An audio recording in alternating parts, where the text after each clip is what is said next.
Hello there, welcome back to this video. In this video I'm gonna show you how you can reset your WordPress website. So it's very easy. So we are going to install a plugin to reset our website. First, go to your WordPress dashboard.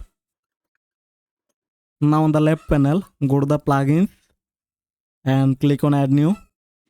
Now go to the search plugin and here search for WP reset. Now just click on install button. So in my case I have already installed it, just updating it. So after installing this plugin, then go to the tools and then click on WP reset. So just click on outside and then now go to the bottom and then here just type reset and then click on reset site. So before reset your site, you can take a backup. Just click on create a snapshot. So then you will get a backup. So in my case I am not going to take a backup.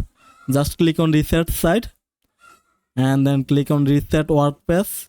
Now it will resetting. So it will take a few seconds.